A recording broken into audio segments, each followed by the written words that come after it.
37 issue of shares. Issue of shares. Issue of shares എന്ന് പറഞ്ഞാൽ company പ്രൊമോട്ടേഴ്സിന് share company തുടങ്ങാനായിട്ട് സഹായിച്ച വ്യക്തികളുണ്ടാവും.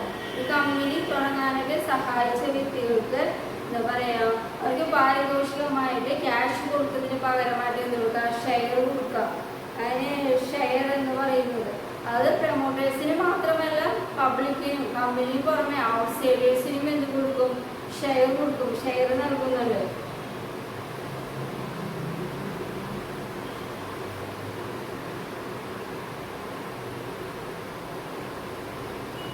ഔട്ട്സൈഡേഴ്സിനും share നൽകും. അതിനെയാണ് പറയുക ഇഷ്യൂ ഓഫ് ഷെയർസ് എന്ന് പറയുന്നത്.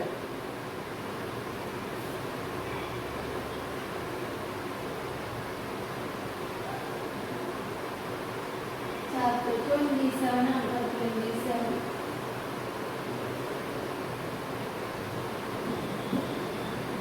27 ഇഷ്യൂ ഓഫ് ഷെയർസ്.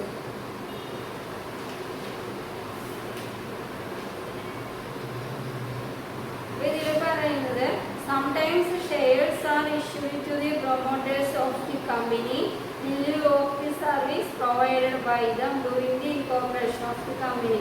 കമ്പനി അതിൻ്റെ സേവനങ്ങൾക്ക് പ്രതിഫലമായിട്ട് എന്ത് ചെയ്യും, അതിൻ്റെ പ്രൊമോട്ടർമാർക്ക് നൽകുന്ന എന്താ പറയുക പാരിതോഷികം, അതിനാണ് എന്ത് പറയുക ഓഹരി എന്ന് പറയുന്നത്. കമ്പനി തുടങ്ങാനായിട്ട് സഹായിക്കുന്ന പ്രൊമോട്ടർമാരുണ്ടാവും.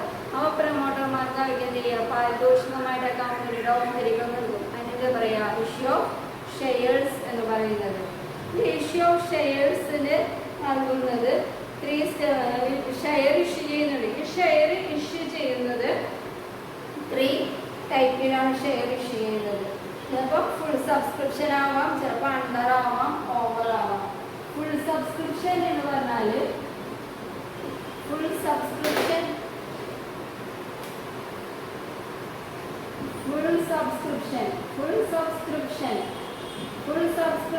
എന്ന് പറഞ്ഞാൽ എന്ത് ചെയ്യുക, ഒരു കമ്പനി ഇഷ്യൂ ചെയ്യുന്ന ഷെയറിന്റെ എണ്ണം എത്രയാണോ ആ ഷെയറിന്റെ എണ്ണത്തിന് തുല്യമായിട്ട് തന്നെ എന്ത് ചെയ്യുക അപേക്ഷകർ വരിക. അതിനെയാണ് എന്ന് പറയുക ഫുൾ സബ്സ്ക്രിപ്ഷൻ. അണ്ടർ സബ്സ്ക്രിപ്ഷൻ എന്ന് പറഞ്ഞാൽ ഒരു കമ്പനി ഇഷ്യൂ ചെയ്യുന്ന ഷെയറിന്റെ എണ്ണം എത്രയാണോ അതിനേക്കാളും കുറവ് അപേക്ഷകർ വരിക. അതിനെയാണ് പറയുക അണ്ടർ സബ്സ്ക്രിപ്ഷൻ എന്ന് പറയുക. അണ്ടർ. ഓവർ എന്ന് വെച്ചാൽ ഓവർ സബ്സ്ക്രിപ്ഷൻ. ഓവർ എന്ന് വെച്ചാൽ ഒരു കമ്പനി ഇഷ്യൂ ചെയ്യുന്ന ഷെയറിന്റെ ഓഹരികളുടെ എണ്ണം എത്രയാണോ ആ എണ്ണത്തിനേക്കാളും കൂടുതലായിട്ട് അപേക്ഷകരുടെ എണ്ണം വരും. അതിനെയാണ് അത് പറയുക ഓവർ സബ്സ്ക്രിപ്ഷൻ എന്ന് പറയുന്നത്. ഓവർ സബ്സ്ക്രിപ്ഷൻ എന്ന് പറയുന്നത്. ഇനി രീതിയിൽ ഷെയർ ഇഷ്യൂ ചെയ്യുന്നത് പ്രീമിയത്തിലും ഇഷ്യൂ ചെയ്യും, പിന്നെ ഡിസ്കൗണ്ടിലും ഇഷ്യൂ ചെയ്യും. Issue of shares at premium എന്ന് പറഞ്ഞാൽ ഷെയറിന്റെ മുഖവില എത്രയാണോ അതിനേക്കാൾ കൂടുതലായിട്ട് എന്ത് ചെയ്യുക ഷെയർ ഇഷ്യൂ ചെയ്യുക. അപ്പോൾ ഷെയറിന് 10 രൂപയാണെങ്കിൽ 13 രൂപ 15 രൂപക്ക് എന്ത് ചെയ്യുക ഇഷ്യൂ ചെയ്യുക. ഒരു ഷെയറിന്റെ ഫേസ് വാല്യൂ എന്ന് പറയുന്നത് 10 രൂപ, പക്ഷെ അത് 15 രൂപക്ക് എന്ത് ചെയ്തു സെയിൽ ചെയ്തു. അപ്പൊ കൂടുതൽ എന്ന് പറയുന്നത് 5 രൂപ. അപ്പൊ 5 രൂപ എന്നത് എന്താ പ്രീമിയമാണ്. ഒരു ഷെയറിന്റെ മുഖവിലയേക്കാളും കൂടുതൽ വിലയ്ക്ക് എന്ത് ചെയ്യുക ഷെയർ വിൽക്കുക. അതിനാണ് പറയുക issue of shares at premium എന്ന് പറയുന്നത്. പിന്നെ issue of shares at discount എന്ന് പറയും. Issue of shares at discount എന്ന് പറഞ്ഞാൽ ഓഹരിയുടെ യഥാർത്ഥ വിലയേക്കാൾ കുറഞ്ഞ വിലക്ക് എന്ത് ചെയ്യുക ഷെയർ ചെയ്യാം. അതായത് ഓഹരിയുടെ വില ഒരു 10 രൂപയാണെങ്കിൽ അതെന്ത് ചെയ്യുക ഒരു 8 രൂപക്ക് എന്ത് ചെയ്യുക ഓഹരികൾ വിൽക്കാം. അതാണ് ഓഹരികളുടെ മുഖവിലയേക്കാൾ കുറഞ്ഞ വിലക്ക് എന്ത് ചെയ്യുക ഓഹരികൾ എന്ത് ചെയ്യുക വിൽക്കാം. അതാണ് issue of shares at discount എന്ന് പറയുന്നത്. പിന്നെ അടുത്ത പറയുന്നത് കോൾസ് ഇൻ അഡ്വാൻസ് എന്ന് പറയും. Calls in advance. Calls in advance. Calls in advance എന്ന് പറഞ്ഞാൽ ഓഹരി ഉടമകൾ മുൻകൂറായിട്ട് പണം നൽകുക.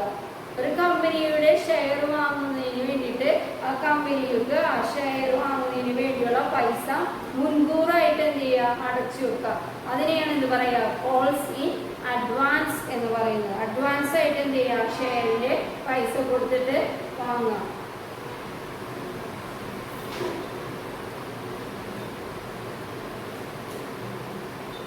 ഇത് പേജ് നമ്പർ. ഇതിൽ ഷെയർ ഇഷ്യൂ ചെയ്യുന്നതും പിന്നെ അലോട്ട്മെന്റ് ചെയ്യുന്ന സ്റ്റെപ്പായിട്ടാണ്. ഫസ്റ്റ് എന്ത് ചെയ്യും, ഷെയർ എന്ത് ചെയ്യും, ആപ്ലിക്കേഷൻ മണി, ഷെയറിന്റെ ആപ്ലിക്കേഷൻ മണി എന്ത് ചെയ്യും, റിസീവ് ചെയ്യും. പബ്ലിക്കിന്റെ കയ്യിൽ നിന്ന് ഒരു കമ്പനി ആ കമ്പനിയുടെ ഷെയർ ഇഷ്യൂ ചെയ്യുന്നത് വിൽക്കുന്നുണ്ടെങ്കിൽ ഫസ്റ്റ് സ്റ്റെപ്പ് എന്ന് പറയുന്നത് കമ്പനി ആ ഷെയർ എന്ത് ചെയ്യുന്നു, കമ്പനിയുടെ ഷെയർ എന്ത് ചെയ്യുന്നു, പബ്ലിക്കിന്റെ കയ്യിൽ നിന്ന് എന്ത് ചെയ്യുന്നു, ആപ്ലിക്കേഷൻ മണിയായിട്ട് എന്ത് ചെയ്യും, റിസീവ് ചെയ്യും. ഷെയറിന്റെ വില എത്രയാണോ ആ വിലക്കനുസരിച്ചിട്ട് ആപ്ലിക്കേഷൻ മണി എന്ത് ചെയ്യും, പബ്ലിക്കിന്റെ കയ്യിൽ നിന്ന് റിസീവ് ചെയ്യും. ആപ്ലിക്കേഷൻ മണി റിസീവ് ചെയ്തതിന് ശേഷം ഷെയറുകൾ സ്റ്റെപ്പായിട്ട് എന്ത് ചെയ്യും, പബ്ലിക്കിന് എന്ത് ചെയ്യും, അലോട്ട് ചെയ്ത് കൊടുക്കും. അതാണ് അലോട്ട്മെന്റ് എന്ന് പറയുന്നത്. ഇതിൽ പേജ് നമ്പർ 279 ക്വസ്റ്റ്യൻ നമ്പർ 2. അതിൽ ഷെയർ പ്രീമിയത്തിൽ ഇഷ്യൂ ചെയ്യുമ്പോൾ എങ്ങനെയാണ് ചാനൽ എൻട്രീസ് പോസ്റ്റ് ചെയ്യണമെന്നാണ് പഠിക്കാൻ.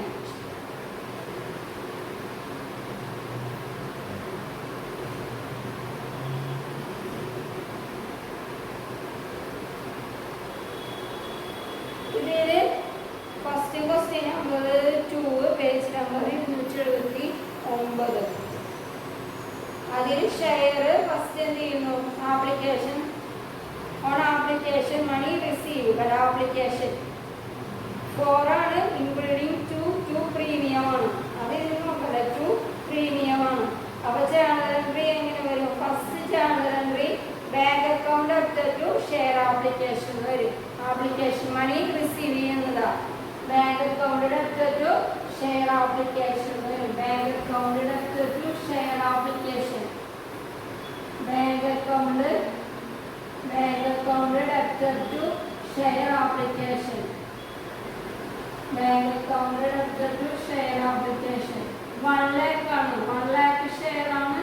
ആപ്ലിക്കേഷൻ റേറ്റ് 4 ആണ്. 4 lakh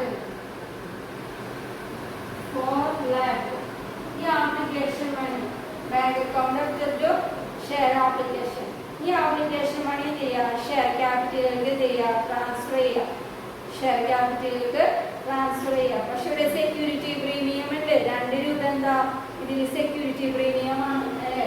അപ്പൊ ചാനൽ വരുമ്പോ share application account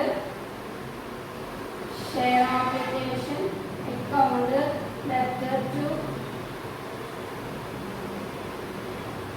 share capital to security premium, അതായത് 1 lakh into 2, അപ്പോൾ 2 lakh. അപ്പോൾ സെക്യൂരിറ്റി പ്രീമിയം വെച്ചാൽ എത്ര വരും, 4 ആണ്. അപ്പോൾ 2 lakh, ഇവിടെ 4 lakh. മൂന്നാമത്തെ ചാനൽ എൻട്രി ഇതാണത്, അലോട്ട്മെന്റ് ചാനൽ എൻട്രി. അലോട്ട്മെന്റിന്റെ ചാനൽ എൻട്രി, അലോട്ട്മെന്റ് ചെയ്യുക. Allotment channel share allotment account after to share capital വരും. Share allotment account after to share capital. ഇതില് അലോട്ട്മെന്റ് റേറ്റ് എന്ന് പറഞ്ഞാൽ എത്രയാ, 8 ആണ്. 8. അപ്പം 1 lakh into 8 lakh വരും.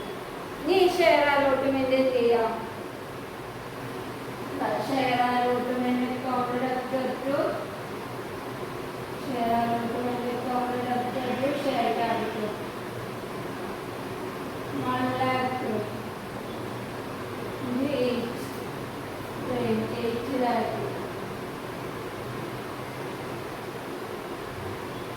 8 lakh.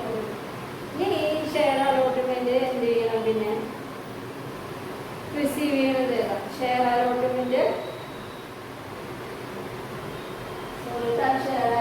Account to share capital to security premium ഉണ്ട്. സെക്യൂരിറ്റി പ്രീമിയം ഉണ്ട്. സെക്യൂരിറ്റി പ്രീമിയം ഉണ്ട്. അപ്പോൾ 1 lakh 3 lakh 5 lakh 1 lakh into 5.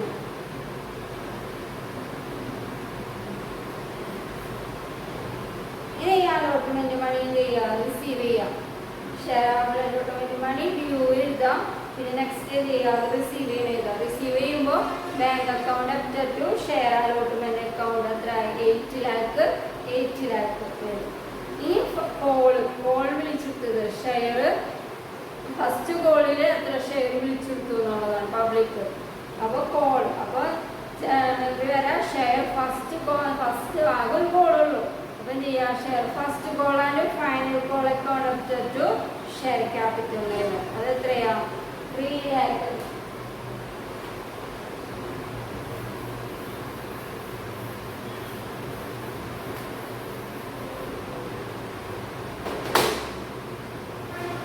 Share first and final call.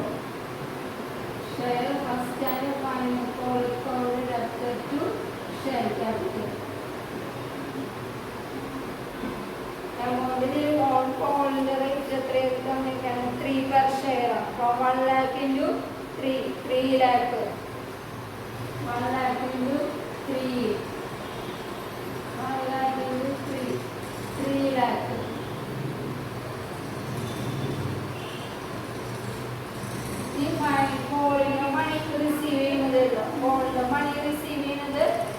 Call money received bank account referred to the share first and final call. Share first and final call 3 lakh.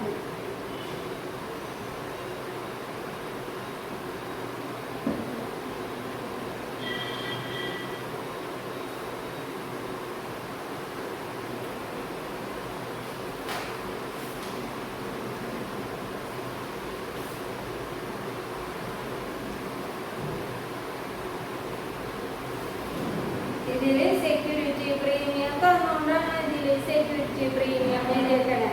Share application account to share capital account to security premium എഴുതേക്കണേ.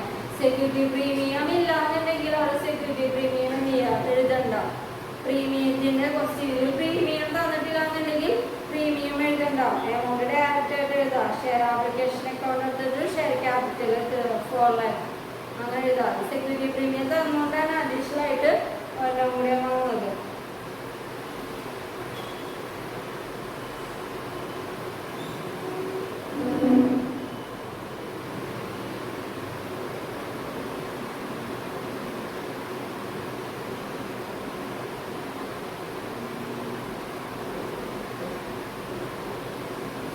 Over subscription എന്താണെന്നൊക്കെ എക്സാമിന് ചോദിക്കാറുണ്ട്. ശരിക്കും പഠിക്കും. Over subscription എന്താണ്, under subscription എന്താണെന്നുള്ളത് ചെയ്യുക പഠിക്കണം. Issue shares at premium എന്താണ്, ഇഷ്യൂ ഷെയർസ് അറ്റ് ഡിസ്കൗണ്ട് എന്താണ്. ഇഷ്യൂ ഷെയർസ് അറ്റ് പ്രീമിയം എന്ന് പറയുമ്പോൾ ജേണൽ എൻട്രി എങ്ങനെ വരും?